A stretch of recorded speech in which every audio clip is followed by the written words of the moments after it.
Saudações, pessoas. Eu sou o professor Lutero. Essa é uma aula de Química, conteúdo Química Geral. Estamos na parte de atomística. Nesta aula resolveremos alguns exercícios sobre distribuição eletrônica para treinar um pouco e ver se sanem algumas dúvidas, né, na parte mecânica da distribuição eletrônica. Tá? Então, dentro da parte de atomística, né, a gente explica a organização e diferença dos átomos em função de suas partículas fundamentais. São elas prótons, nêutrons e elétrons. Prótons e nêutrons ficam no núcleo, os elétrons ficam dispostos na eletrosfera.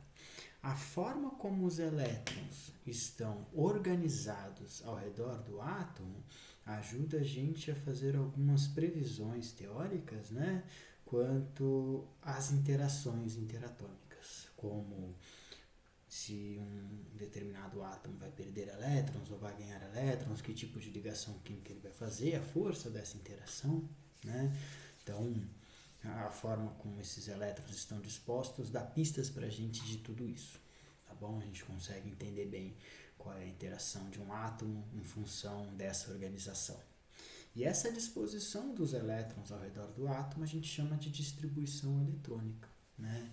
Para fazer a distribuição eletrônica, então, a gente usa uma ferramenta que é o diagrama de Linus-Pauling, essa ferramenta que tem aqui, tá? Então, os elétrons se organizam ao redor do átomo, né, em níveis e subníveis de energia. Então, quanto mais prótons um átomo tem, mais elétrons esse átomo tem. Eles tendem a ter a mesma quantidade de cargas positivas e negativas. Então, quanto maior a quantidade de partículas positivas, consequentemente, maior a quantidade de partículas negativas, tá? E quanto mais partículas negativas eu tenho, mais níveis de energia são preenchidos ao redor do átomo, tá? E aí os elétrons vão se organizando da parte mais próxima do núcleo para a parte mais externa do núcleo. Dentro de cada um desses níveis de energia, podem existir um ou mais subníveis de energia. E dentro desses subníveis de energia, cabem quantidades específicas de elétrons, tá? Então, lembrança rápida, tá? Os níveis de energia, conforme eu aumento os níveis de energia, eu comporto uma quantidade maior de elétrons em cada um desses níveis posteriores de energia. Então, no primeiro nível de energia cabem 2 elétrons, no segundo nível de energia já cabem 8 elétrons, e essa quantidade de elétrons que cabem vai aumentando conforme vai aumentando o nível de energia, né? E vai aumentando a energia dentro desse átomo também. Conforme eu aumento essa energia, eu tenho mais possibilidades de subníveis de energia, tá? Os subníveis de energia que a gente conhece são esses dispostos aqui, né? Subnível S, subnível P, subnível D e subnível F, tá?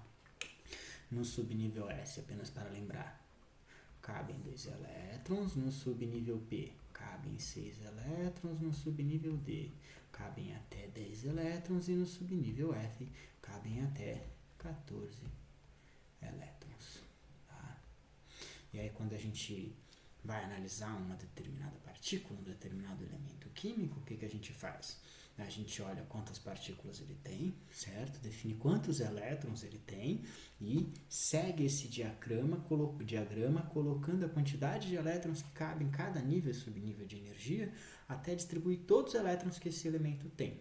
A disposição dessa distribuição eletrônica a gente consegue analisar de uma forma visual e trazer algumas previsões em função disso, tá? Então, vamos direto aos exercícios sem mais delongas. Primeiro exercício, o vanádio, que tem o Z igual a 23, Z é o número atômico, né, equivale ao número de prótons de um determinado elemento químico. Então, o vanádio, que tem 23 prótons, elemento de transição, isso aqui é a organização periódica, da tabela periódica dele, a gente vai tratar disso em 1 ou 2 aulas para frente, tá? Constitui componente importante do aço para produzir um tipo de liga que melhora consideravelmente a tenacidade, as resistências mecânicas e a corrosão do ferro. Tá.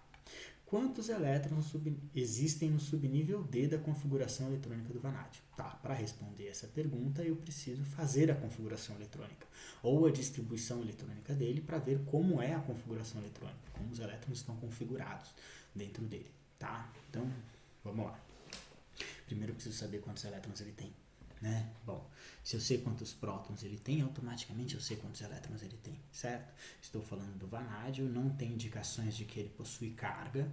Se ele não possui carga, ele não perdeu nem ganhou elétrons, logo ele tem a mesma quantidade de prótons e elétrons. Então a gente parte do princípio que o vanádio possui 23 elétrons. Então eu tenho que distribuir 23 elétrons. Como eu faço essa distribuição? Então eu começo sempre de dentro para fora, do caroço, do kernel, né? Para fora. Então, primeiro nível de energia, é onde a gente sempre começa a distribuição eletrônica, e aí seguimos as setas no decorrer da distribuição eletrônica, tá? Conforme haja necessidade de colocar elétrons em níveis e subníveis de energia posteriores. Importante lembrar sempre de seguir a seta, tá? Essa seta indica pra gente a ordem crescente em energia, tudo bem? Essa é a distribuição eletrônica que ajuda a gente a fazer as previsões que eu tinha falado, tá bom? Vamos lá então. Primeiro nível de energia, subnível S, é o que tem lá dentro. Dentro do subnível S cabem 2 elétrons. Coloquei aqui em cima representada a quantidade de elétrons que tem aqui dentro desse subnível S do primeiro nível de energia. Legal, distribuímos 2 elétrons, faltam só 21. Então, não cabem mais elétrons aqui, sigo em diante. Acabou essa seta, vamos para o início da próxima. Opa, não cabe mais elétrons no primeiro nível de energia, então agora eles vão depositar-se no segundo nível de energia. O primeiro subnível que aparece, o menos energético, é o subnível S. Lá cabem 2 elétrons. Legal. Distribuímos 4 elétrons agora, certo? Então, 4 elétrons distribuídos, ainda falta, não alcançamos a quantidade de elétrons, então continuamos a distribuição eletrônica. Vamos fazendo isso sucessivamente até distribuir totalmente a quantidade de elétrons que existe dentro desse elemento químico. É como se eu estivesse colocando os elétrons em caixinhas, tá? Cada caixinha, né? Ou seja, cada subnível cabe uma quantidade específica de elétrons. Vou depositando esses elétrons dentro dessas caixinhas conforme cabe, tá? E quando eu encho uma caixinha, se eu ainda tenho elétrons para distribuir, eu abro outra caixinha e coloco os elétrons nela. E aí elas estão dispostas nessa ordem específica.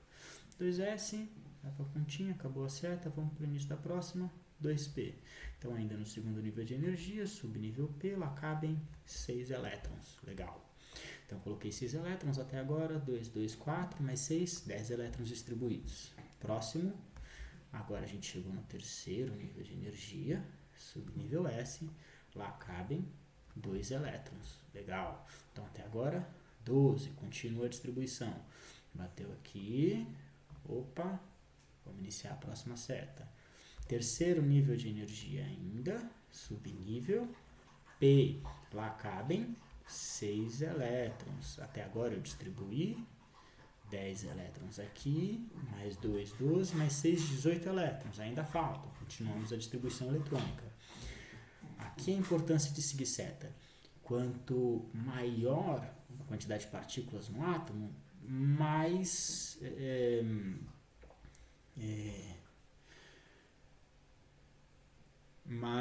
complexa fica a distribuição, né? Fica a organização dos átomos dentro do átomo. Por quê? Porque a energia vai crescendo conforme eu aumento o nível de energia, mas existe uma diferença de energia entre os subníveis de energia também, tá?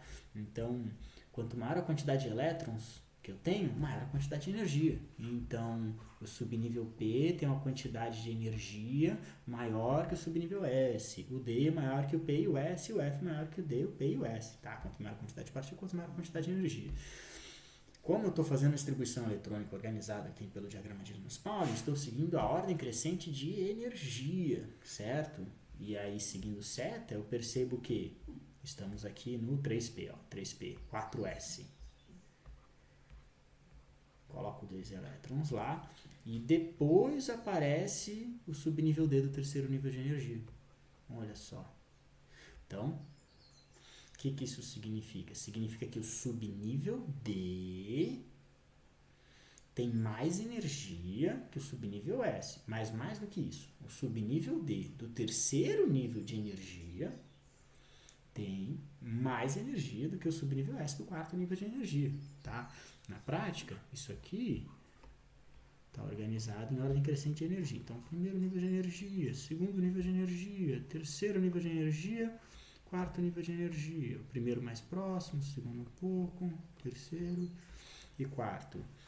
Esses dois elétrons estão aqui no quarto nível de energia. E os elétrons que estarão aqui estão aqui no terceiro nível de energia. Mas ele tem uma quantidade de energia maior. E isso interfere na interação desse átomo comum. Tá? Bom, continuando então. 10 elétrons distribuídos aqui, mais 10 elétrons distribuídos aqui. Faltam 3 elétrons para serem distribuídos, certo? No último subnível de energia, eu coloco a quantidade de elétrons que falta para ser distribuída. Temos a distribuição eletrônica do vanádio. A pergunta dessa questão é quantos elétrons existem no terceiro nível de energia, certo? Subnível D desse terceiro nível de energia. E aqui a gente enxerga que existem 3 elétrons. Quando eu faço a continha de elétrons, estou contando esses numerozinhos elevados aos subníveis de energia, né? Onde a gente apresenta os elétrons. Então, ó, aqui elétron. Então, os elétrons totais são a soma desses numerozinhos aqui em cima, tá? 2, 2, 4, mais 6, 10, mais 2, 12, 18, 20, 23. Então, ele tem 3 elétrons no subnível D do terceiro nível de energia. É isso. Bom, vamos seguir adiante. Segundo exercício. O chumbo é um metal pesado que pode contaminar o ar, o solo, os rios e alimentos. A absorção de quantidades pequenas de chumbo por longos períodos pode levar a uma toxicidade crônica que se manifesta de várias formas, especialmente afetando o sistema nervoso, sendo as crianças as principais vítimas. Então, esses metais pesados têm um caráter cumulativo, né? Eles não vão sendo dispensados pelo nosso corpo, eles vão se acumulando, e por isso que os danos vão aparecendo com o passar do tempo, né? Quantidade pequena não é tóxico, mas a partir de determinada quantidade passa a ser tóxico. Como ele é acumulativo, se eu tenho contato frequente com essa substância, ele vai se acumulando até alcançar essa quantidade tóxica dentro do nosso organismo, tá? Bom, continuando. O número atômico, Z, do chumbo é igual a 82. Então, ele tem 82 prótons. Ok. E a distribuição eletrônica para o chumbo, no seu estado natural, né? O chumbo que tem 82 prótons não tem carga, então tem 82 elétrons, é essa daqui.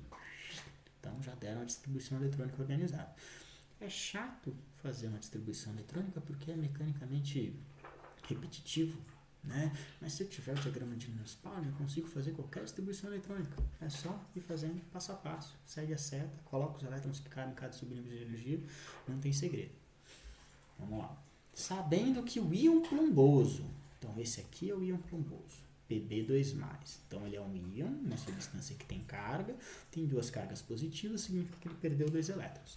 É responsável pela toxicidade, tá? Os elétrons mais energéticos estão no subnível, tudo bem. Então eu tenho essa distribuição eletrônica, e essa distribuição eletrônica se refere ao chumbo em seu estado natural, que tem 82 prótons. Eu estou analisando agora o íon plumboso, o cara que não tem 82 elétrons, tem 82 prótons também, mas não tem 82 elétrons, né?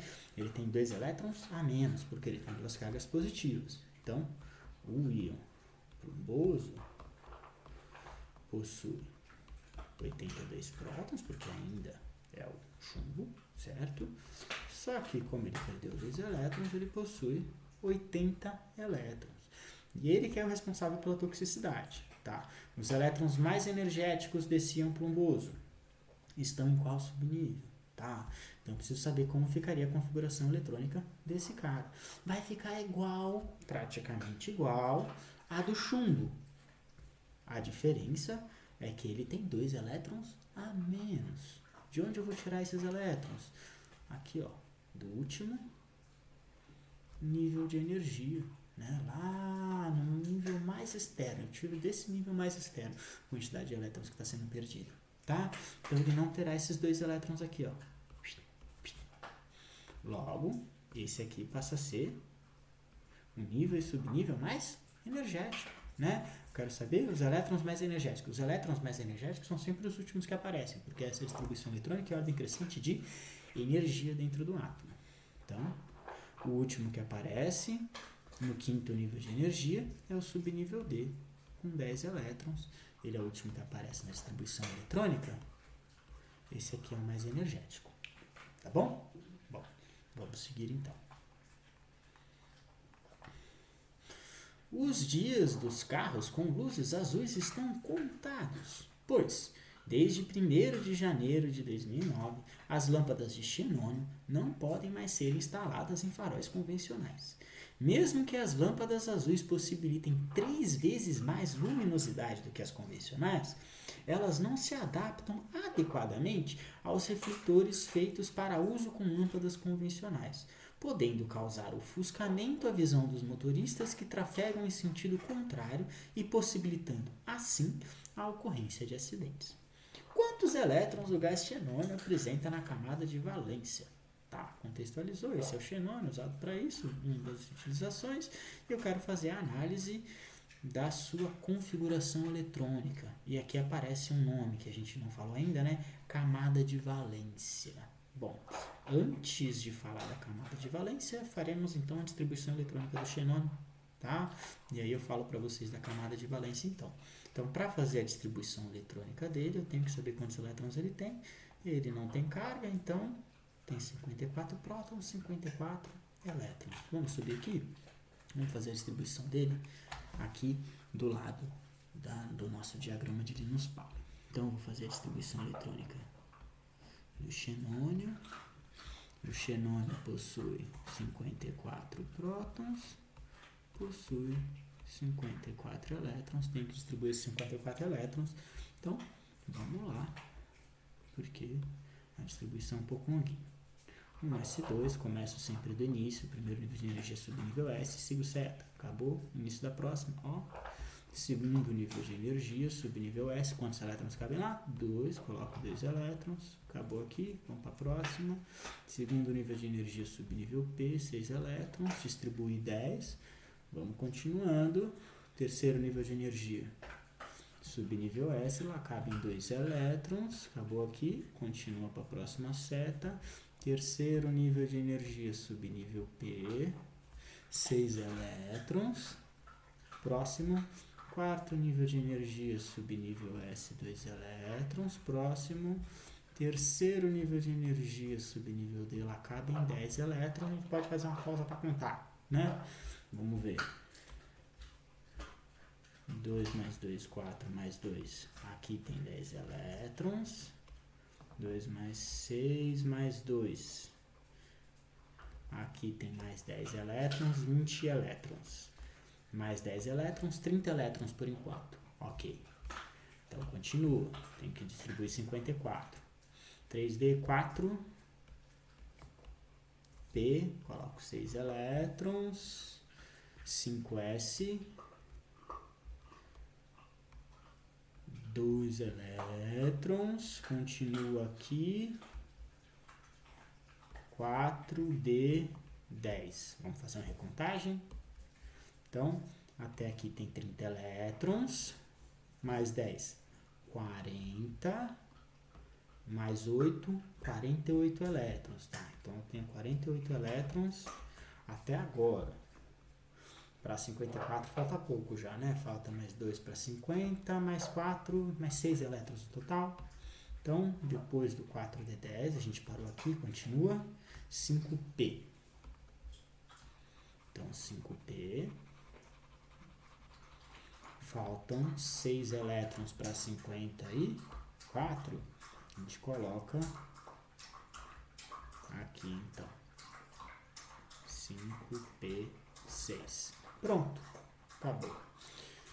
54 elétrons, 48 mais 6, 54. Ok.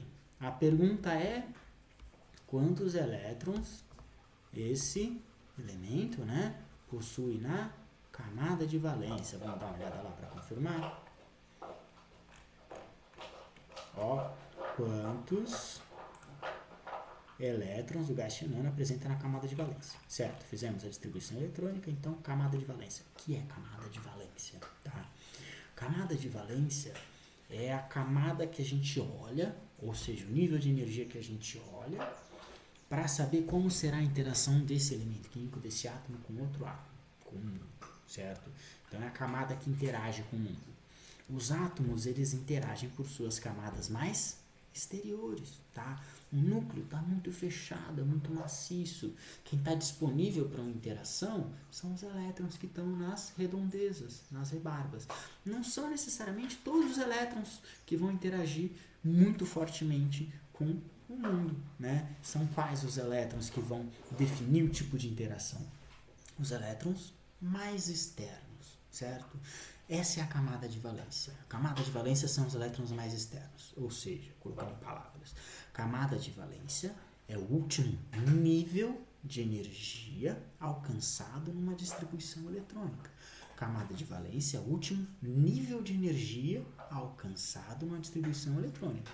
Os elétrons mais energéticos são sempre os últimos que aparecem na distribuição eletrônica, que é essa que a gente está fazendo, em ordem crescente de nível de energia. Porém, camada de valência é o último nível de energia, tá? Vamos dar uma olhada aqui. Qual é o último nível de energia que aparece nessa distribuição? É o quinto nível de energia. Olha só, o quinto nível de energia. O 4D está entre o 5S e o 5P porque o subnível D é mais energético do que o subnível S do quinto nível de energia, tá? E o subnível D do quarto nível de energia é menos energético do que o subnível P do quinto nível de energia. Então ele está quebrando essa configuração aí, né? Em níveis energéticos. Mas o quinto nível de energia ainda é o mais externo, tá? E a camada de valência é o último nível alcançado. E esse é o último nível alcançado, o quinto nível de energia. Então, os elétrons que estão nesse nível de energia são os elétrons da camada de valência. Tudo bem? Ele tem 2 elétrons no subnível S aqui, 6 elétrons aqui no subnível P. No total, ele tem 8 elétrons no último nível de energia alcançado na distribuição eletrônica. Então, 8 elétrons na camada de valência. Certo? Bom, antes de ir para o próximo exercício, um adendo aqui, ó, no primeiro exercício que a gente fez, né? Cadê? No primeiro não, vamos... Pode ser o primeiro e o segundo. Olha só a distribuição eletrônica do vanádio, né? A gente fez a distribuição eletrônica do vanádio aqui. Esse aqui é o último subnível de energia alcançado, mais energético. Mas qual é a camada de valência do vanádio? É o último nível de energia alcançado, certo? O quarto nível de energia é um nível mais externo do que o terceiro nível de energia. Logo, a camada de valência do vanádio está aqui. É o 4s2. Essa é a camada de valência. Ele tem 2 elétrons na camada de valência. No nível mais externo. Inclusive, se ele for perder elétrons, ele vai perder dessa camada mais externa primeiro. Ele vai perder dos elétrons que estão mais distantes do núcleo, tá? Porque quanto mais distante do núcleo, menor a influência, né, de força eletrostática do núcleo puxando esses elétrons. Tudo bem? A gente vai falar disso mais ainda quando falar de propriedades periódicas. Mas quanto mais distante um elétron está, com menos força o núcleo puxa esse elétron. Porque o elétron só está ao redor do átomo porque o núcleo está puxando esses elétrons, né? A carga positiva do núcleo. Então, os elétrons das redondezas, da camada de valência, são eles que serão perdidos ou que serão ganhos, tá? Então, subnível D pode ter mais energia no terceiro nível de energia, mas o quarto nível de energia ainda é o mais externo desse elemento químico aqui. Logo, a camada de valência é desse nível de energia. A gente pode olhar a mesma coisa aqui nesse outro exercício que a gente fez com o chumbo.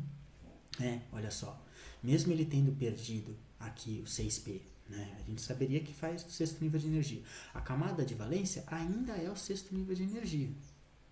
Se eu tivesse só o chumbo, né, aqui, sem ter ganhado o nível de elétrons, a camada de valência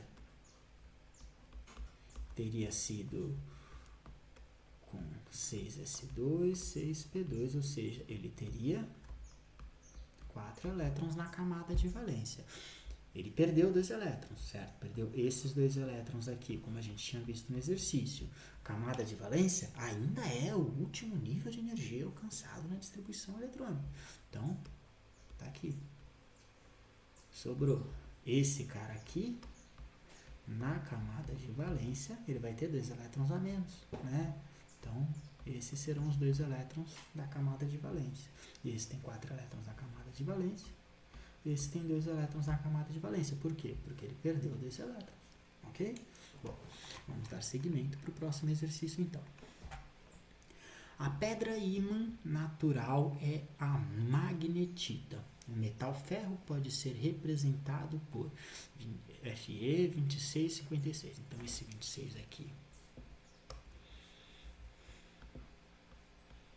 apesar da colocação aqui especificamente está assim, esse 26 deveria estar aqui embaixo, 56 aqui em cima, que a gente sabe que 26 se refere ao número atômico e 56 ao número de massa. Dá para deduzir, tá?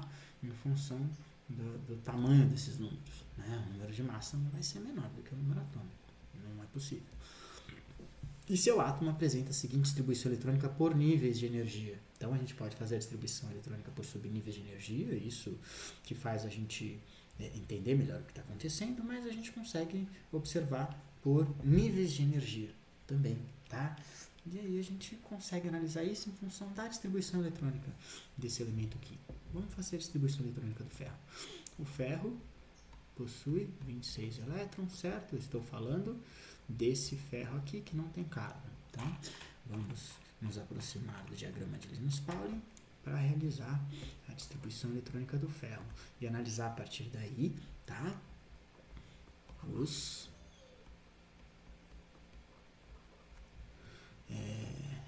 elétrons que existem em cada nível de energia. Então vamos lá, rapidamente. 1s2, 2s2, 2p6, a mesma ordem que a gente tem seguido nos outros elementos, né? Quando a gente fez a distribuição, 3s2, a ordem não muda, tá? 3p6, 4s2, é isso, né? 3p6, 4s2, 3d, tá? Acho que aqui, ó, 10 elétrons aqui, mais 10 elétrons aqui, 20, faltam 6. 6 elétrons, então, nós temos aqui, 26 elétrons distribuídos. Ok. Distribuição eletrônica por nível de energia. Vamos diferenciar os níveis de energia, então. Aqui, ó, eu tenho o primeiro nível de energia, ou eu posso chamar de camada K. Aqui eu tenho o segundo nível de energia, camada L. Terceiro nível de energia, M. Quarto nível de energia, N. Então, aqui estão separadas as camadas. Agora vamos ver quantos elétrons existem em cada uma dessas camadas. Na camada K, 2 elétrons. Então, K tem 2 elétrons. L, 2 aqui mais 6 aqui, 8 elétrons. Na camada L. Na M, 2, 6, 8. 8 mais 6, 14 elétrons. E na camada N, 2 elétrons. São os elétrons que existem em cada nível de energia da distribuição eletrônica desse elemento químico. Bom, isso, tá? Então, olhando aqui no quarto exercício, 2, 8, 14, 2, seria aqui, tá? Para finalizar, o último exercício que eu vou fazer com vocês nessa aula, a corrosão de materiais de ferro envolve a transformação de átomos do metal em íons, ferroso e férrico. Quantos elétrons há no terceiro nível energético do átomo neutro de ferro? Então, ele falou, o ferro pode perder diferentes quantidades de elétrons, né, sendo ferroso e férrico. Aí são essas exposições aqui que ele pode ter, tá? Mas eu quero saber quantos elétrons há no terceiro nível de energia do átomo de ferro neutro. Então, leva em consideração essa distribuição que a gente fez aqui, né? Qual é o terceiro nível de energia? Esse aqui, ó. KL, né? Você pergunta, leva em consideração essa separação aqui, né? Mas o terceiro nível de energia ainda é o N. Eu tenho 14 elétrons nesse terceiro nível de energia. Tá bom? É isso por enquanto, tá? Depois, próxima aula, eu vou passar algumas minúcias teóricas acerca da distribuição eletrônica e depois a gente entra em tabela periódica, logo menos. Tá bom? Até mais. Tchau, tchau.